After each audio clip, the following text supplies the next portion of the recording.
sabihin na hindi tayo dapat na mahiya. Di ba?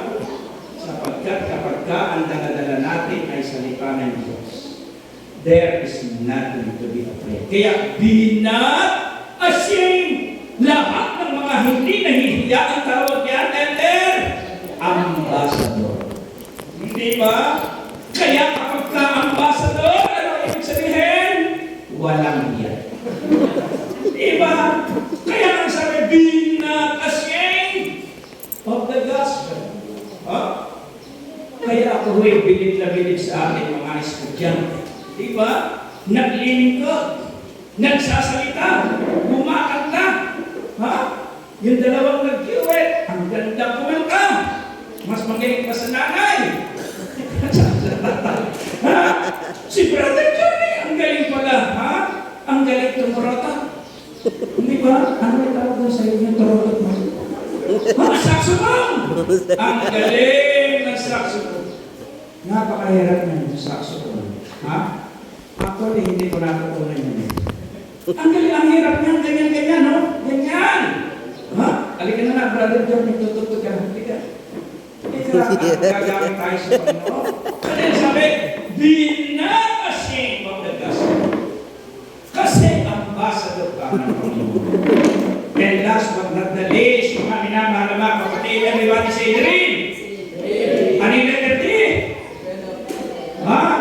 O, tingnan nyo, hindi naman pala kayo nakikinig. Pinag-click ko na nga yung sermon, hindi pala kayo nakikinig. Ha? Brother Building Director, ano yun di? Hindi ka mabuhay. Ano yung letter D? Letter Christ, like character. Letter R, ano yung letter R?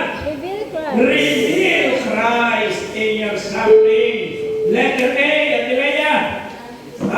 Examine yourself whether you are still in the faith. Letter A, be not ashamed of the gospel. And letter M, Ephesians chapter 5, 5:17 and 18. Ano sabi diyan? Mali na naman. Lagi ka mali. Sabi, make the best of every opportunity because the days are evil. Ha? Kaya ang sinasabi sa atin sa Panginoon, samantalihin mo na, anak. Ha? Ang panahon natin ay sumasama. Samantalihin mo na. Gumawa ka ng mabuti. Gawin mo ang kalooban ng Diyos. Huminto ka na sa paggawa ng masama habang may panahon. Magsamantala ka sa paggawa ng kabutihan, pero huwag kang magsasamantala para sa pakinabang na pansarili mo.